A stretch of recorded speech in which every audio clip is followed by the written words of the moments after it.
بسم اللہ الرحمن الرحیم ایاک نعبد و ایاک نستعین رب اشرح لی صدری ویسر لی امری واحلل عقدۃ من لسانی یفقہوا قولی۔ السلام علیکم، M T L T V کے ساتھ میں ہوں ایم ٹی ایل۔ آج ہم جن موضوعات پر گفتگو کریں گے ان میں ظاہر ہے اہم ترین آج دو صوبائی اسمبلیاں پنجاب اور سندھ یہ قائم ہو گئیں اور ان میں حکومتیں بھی قائم ہو گئیں۔ سب سے پہلے آج صبح پنجاب اسمبلی میں تاریخ رقم ہوئی کہ پاکستان کی تاریخ کی پہلی خاتون وزیر اعلیٰ مریم نواز شریف نے آج انتخاب میں حصہ لیا، کامیابی حاصل کی اور اس کے بعد انہوں نے حلف بھی اٹھا لیا۔ یہ ایک اہم موقع تھا۔ اس موقع پر جو جسچر، جو چیزیں آنی چاہیے تھیں وہ پاکستان مسلم لیگ نون کی طرف سے نہیں آئی، میں سمجھتا ہوں کہ نہیں آئی۔ آج انہیں درگزر کرنا تھا، درگزر کی بات کرنی تھی، لیکن جس طرح گزشتہ روز بھی ہوا، آج بھی ہوا، کسی بھی طرح لوگوں کو اندر جو ممبران تھے انہیں اندر آنے میں تکلیف ہوئی۔ گزشتہ روز تو یعنی یہ حالت تھی کہ مریم نواز کو بھی اسمبلی کے پچھلے دروازے سے اندر لایا گیا اور میاں اسلم اقبال جو ان کے امیدوار تھے وزارت اعلیٰ کے، وہ تو پہنچ ہی نہیں سکے کیونکہ ان کے خلاف پولیس جو ہے چھاپوں پر چھاپے مارے جا رہی ہے اور وہ چھپ رہے ہیں۔ اب دیکھیں یہ کب تک یہ چھپا چھپی کا کھیل جاری رہتا ہے اور کس حد تک یہ کامیاب ہوتے ہیں۔ اس کے بعد جب الیکشن کا موقع آیا اور انتخاب کا موقع آیا، اس موقع پر پوائنٹ آف آرڈر پر جو رانا آفتاب تھے انہوں نے بات کرنے کی کوشش کی، جو امیدوار تھے مسلم سنی اتحاد کونسل کی طرف سے یا پاکستان تحریک انصاف کی طرف سے، انہوں نے بات کرنے کی کوشش کی تو اسپیکر نے انہیں بات نہیں کرنے دی، جس پر وہ واک آؤٹ کر گئے اور اس طرح مریم نواز جو ہیں وہ تقریباً مقابلہ تو ہوا، یقیناً بلا مقابلہ تو نہیں ہوئی، لیکن انہوں نے بائیکاٹ کر دیا انتخابی عمل کا اور اس میں وہ کامیاب قرار دی۔ اب کامیابی کے بعد انہوں نے خطاب کیا، بڑا طویل خطاب تھا جس میں انہوں نے اپنے خاندان کی اپنی مصیبتیں گنوائیں اور فلاں فلاں فلاں، میں نے یہ کیا، میں نے وہ کیا، میرے والد نے یہ کیا۔ آج جس چیز کی سب سے زیادہ کمی مجھے ذاتی طور پر محسوس ہوئی جب میں وہ پروسیڈنگ دیکھ رہا تھا، تو آج مریم نواز صاحبہ اپنی والدہ کی تصویر لے کر آئیں اور اپنے زندہ والد کو گھر چھوڑائیں۔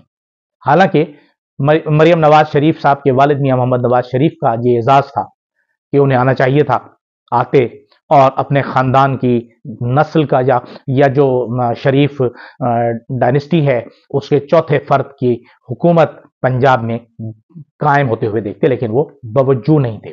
اس کے پیچھے کیا عوامل ہیں پتہ نہیں، لیکن ہم سب جانتے بھی ہیں کہ وہ کون سے عوامل ہیں۔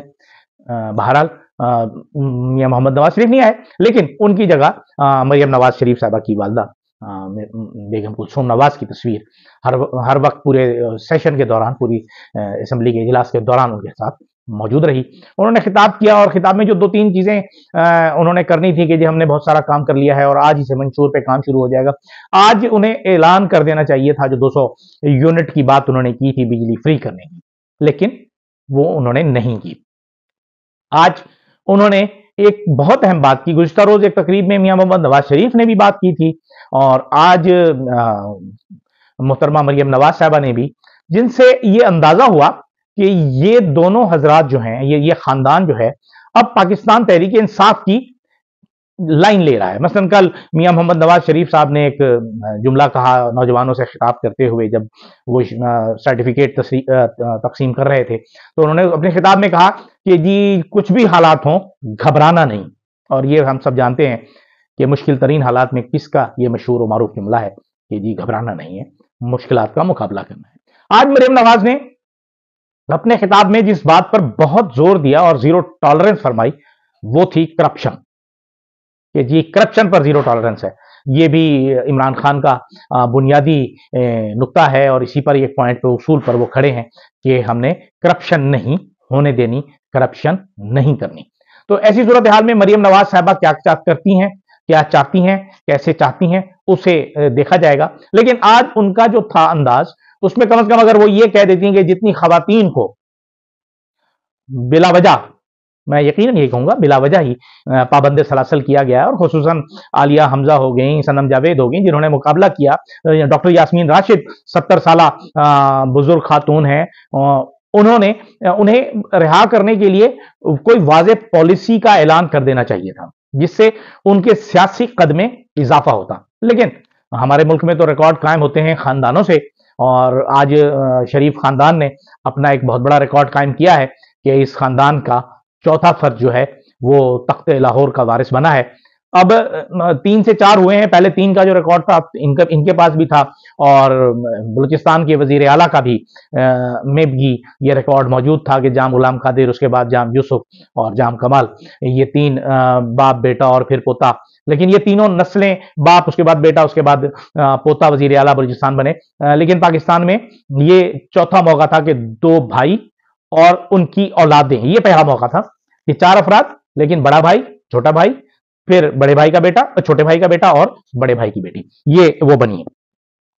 لیکن آج جو ایک بات ہم نے دیکھی، محسوس کیا، جب یہ سب کچھ ہو گیا تو ایک واقعہ نظر آیا، ہمیں تصویر نظر آئی جو بہت ہی، مجھے تو بہت اچھی لگی، اور وہ تھی عظمیٰ کاردار کی.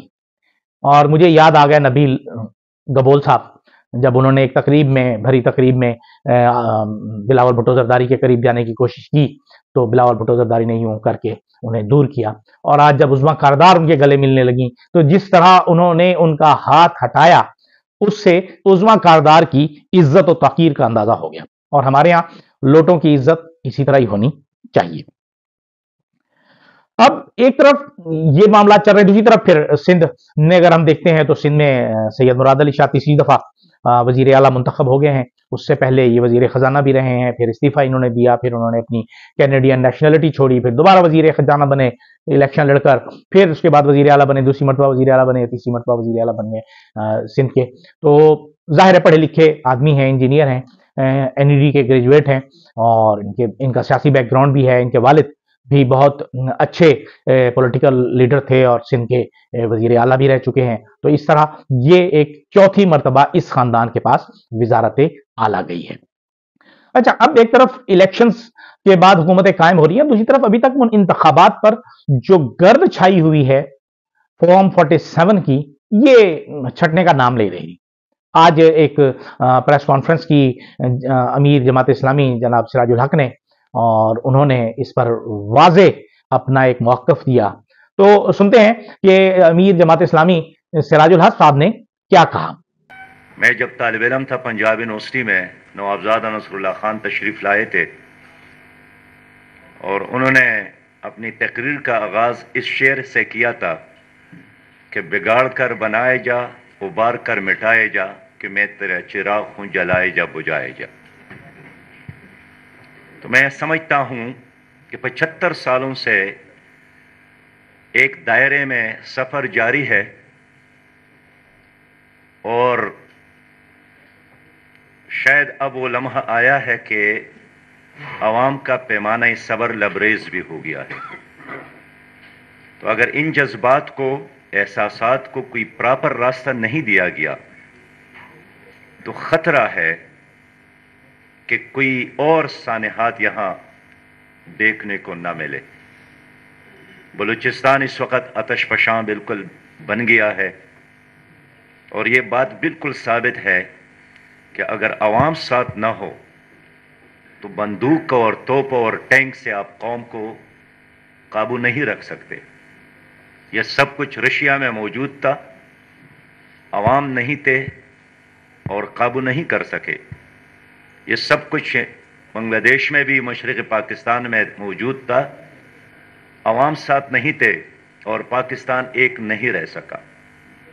اس لیے ہم بہت خلوص سے ان تمام اداروں سے کہنا چاہتے ہیں کہ اگر آپ فیئر رہے اور غیر جانبدار رہے اور اس حلف کی پاسداری کرے کہ اللہ کو گواہ بنا کر آپ اٹھاتے ہیں اور مخلوق خدا کو بھی، اس کے نتیجے میں پاکستان بھی مضبوط ہوگا اور آپ بھی. لیکن اگر ماضی کی اسی سوچ سے آپ نکلنے کی کوشش نہیں کریں گے تو اس کا نقصان اس ملک کے نظریے، اس ملک کے جغرافیے، اس ملک کی معیشت، نئی نسل اور ہمارے مستقبل سب کو ہوگا. جمہوریت کیا ہے؟ جس طرح سب بھائیوں نے کہا کہ لوگوں کی رائے کا نام ہے اور مشاورت کا نام ہے. اگر آپ نے مشاورت اور لوگوں کی رائے کو قبول نہیں کرنا ہے تو پھر لوگوں کے ساتھ الیکشن کے نام پر مذاق کیوں کرتے ہیں؟ ساری دنیا میں پہلے الیکشن اور بعد میں حکومت بنتی ہے. یہ واحد پاکستان ہے جہاں پہلے سے فیصلے ہوتے ہیں کہ یہ صوبہ کس پارٹی کو دینا ہے، یہ صوبہ کس پارٹی کو دینا ہے، اور اس صوبے کے اندر پھر کس کس حلقے میں کس کس کو لانا ہے. اور وقت سے پہلے لوگ پیشن گوئیاں کرتے ہیں کہ یہاں یہ آئے گا اور یہاں یہ آئے گا. تو میں یہ سمجھتا ہوں کہ یہ شطرنج کا جو کھیل ہے اب اس کھیل کو بند کرنے کی ضرورت ہے. یہ مزید لوگوں کے لیے قابل قبول بھی نہیں، قابل برداشت بھی نہیں. اب لوگ بیدار ہو گئے ہیں اور لوگ دیکھ رہے ہیں. پہلے اشاروں میں بات کرتے تھے، اب جلسوں میں بات کرنے لگے. سراج الحق صاحب نے جو بات کی اس کا ذکر ہم گزشتہ کل بھی کر چکے ہیں، جو محمود خان اچکزئی کے حوالے سے تھی کہ جی واضح طور پر اب آوازیں اٹھنا شروع ہو گئی ہیں. اچھا، اب پاکستان کی تاریخ میں یہ پہلی مرتبہ نہیں ہے کہ یہ RO 47 جو فارم نمبر 47 ہے اس میں تبدیلی کی گئی. پہلے بھی ہوتی رہی ہے اور ہمیشہ اسی طریقے سے ہی ہوتی رہی ہے، کیونکہ عوام کی رائے کچھ اور ہوتی تھی اور الیکشن کا نتیجہ کچھ اور نکلتا تھا. لیکن اس دفعہ یہ ہوا کہ تحریک انصاف نے لوگوں کو اتنی اویئرنیس دے دی فارم 45 46 47 کے حوالے سے کہ لوگ جو عرصہ دراز سے پولنگ ایجنٹ اور پریزائڈنگ آفیسرز کا کام کرتے چلے آ رہے تھے، 5 6 الیکشن کرا چکے تھے، انہیں بھی اس کی اہمیت کا اندازہ نہیں تھا کہ فارم 45 ہوتا کیا ہے، کیونکہ ظاہر ہے پریزائڈنگ آفیسر کا آخری فارم 45 46 ہوتا ہے. لیکن فارم 45 کے بعد 47 جو ہوتا ہے اس میں جو گڑبڑ ہوتی تھی، اب ہمارے ہاں جیسے گزشتہ انتخابات میں آروز کا الیکشن 2013 کو آروز کا الیکشن کہہ دیا گیا، پھر جو ہے وہ 2018 کے الیکشن میں بھی اسی طرح الزامات لگے. مطلب یہ ہے کہ جو لوگ تبدیلی کرواتے تھے وہ اس ایک جگہ پہ جا کے تبدیلی کرتے تھے. کچھ نیچے کرتے تھے، کہیں بوگس ووٹنگ کرا لی، جعلی ووٹ ڈلوا لیے، لیکن فائنل اتھارٹی ایک مرتبہ آپ کے غیر حتمی نتائج کا اعلان ہو جائے، اس کے بعد 2 دن بعد حتمی نتائج کا اعلان ہو جائے، نوٹیفائی ہو جائے، نوٹیفائی ہونے کے بعد الیکشن ٹریبونل میں چلا جائے اور پھر الیکشن ٹریبونل میں 5 سال تک آپ اس کو کھینچتے رہیں. ہمارے دوست ہوا کرتے تھے کراچی میں MP کا الیکشن جیتے بلدیہ ٹاؤن سے، بٹ صاحب پاکستان مسلم لیگ نون کے ٹکٹ پر وہ جیت گئے، انہیں ہروا دیا گیا، پٹیشن ان کی ہو گئی، الیکشن ٹریبونل میں چلتی رہی. وہ 4 سال گزر گئے. 4 سال سے جب اسمبلی ڈیزالو ہوئی اس سے کچھ دن پہلے ان کا انتقال ہو گیا، وہ منتخب نہ ہو سکے. تو اس طرح جو ہمارے یہاں ہو رہا ہے. لیکن اس مرتبہ یہ ہوا کہ اب RO جو ہے، RO کا الیکشن بھی آئندہ نہیں ہوگا، یہ بات طے ہو گئی ہے. اب جو لوگ فیصلہ کرنے والے ہیں انہیں یہ اندازہ ہو گیا ہے کہ اب اس کے بعد ہوگا کیا. لیکن بہرحال باوجود وہ لوگ اپنی عزت کو بچانے کے لیے کسی طرح کی کوئی کوشش نہیں کر رہے. جب نام آ رہا ہے سکندر سلطان راجہ صاحب کا تو انہوں نے تو بہرحال حد کی ہوئی ہے. دہشت گردی ایک لحاظ سے انہوں نے انتخابی دہشت گردی کا انہوں نے عمل کیا ہے. کچھ بھی ہو سکتا ہے، بہرحال ان کی مرضی ہے، وہ حاکم وقت ہیں، مالک ہیں الیکشن کمیشن کے، وہ انہیں وراثت میں ملی ہے، جاگیر میں ملی ہے، وہ اسے کریں. لیکن بہرحال چیف جسٹس آف پاکستان پر بھی ایک ریفرنس کسی ایک وکیل نے، کلیم جاوید ایڈوکیٹ ہیں لاہور ہائی کورٹ بار کے، انہوں نے بھیجا ہے سپریم جوڈیشل کونسل کو، جس میں ان پر یہ الزام لگایا گیا کہ انہوں نے سیلف پروجیکشن کی ہے. وہ جو چٹھا صاحب تھے کمشنر راول بنڈی، ان کے حوالے سے جب ان کی پریس کانفرنس آئی تو ان کا جواب انہوں نے ایک لحاظ سے پریس کانفرنس کے ذریعے، پریس کانفرنس تو نہیں تھی لیکن میڈیا ٹاک تھی، اس حوالے سے انہوں نے یہ دیا جواب جو سراسر اصولوں کے اور ان قوانین کے منافی ہے جو سپریم کورٹ کے بنے ہوئے ہیں، لاگو ہوئے ہیں، اور خصوصاً ہمارے موجودہ چیف جسٹس قاضی فائز عیسیٰ صاحب کی. اب ایک طرف اب ہم دیکھتے ہیں کہ مقابلہ کس کا ہے؟ عمران خان ہے، بامقابلہ اسٹیبلشمنٹ ہے. لیکن یہ اسٹیبلشمنٹ جو ہے، ہماری اسٹیبلشمنٹ ایکچولی اس کے ساتھ جو انہوں نے اپنے ساتھ جو مہرے لگائے ہوئے ہیں، جو ڈھول بجانے والے ہیں وہ ڈھول پیٹ رہے ہیں، ان کا کام ڈھول بجانا ہی ہے، اور بہت سے لوگ ایسے ہیں جو ڈھول بجاتے بجاتے بہت امیر ہو گئے. لیکن یہ جو ہمارے لوگ ہیں، اسٹیبلشمنٹ ہے، ہماری اسٹیبلشمنٹ جس اسٹیبلشمنٹ کی غلام ہے، اصل تو وہ لوگ ہیں، وہ نہیں چاہتے. لیکن بہرحال ہر عمل کا ایک رد عمل ہوتا ہے، اور ہر چال کی ایک جوابی چال ہوتی ہے. انسان ہو یا دنیا کی بہت بڑی قوت ہو، دنیا میں کوئی طاقت ہو جو اپنے آپ کو سب سے برتر و اعلیٰ سمجھتی ہو، خدا سمجھتی ہو، وہ خدا نہیں بنتی کبھی. وہ فرعون تو بن سکتی ہے، خدا نہیں بن سکتی.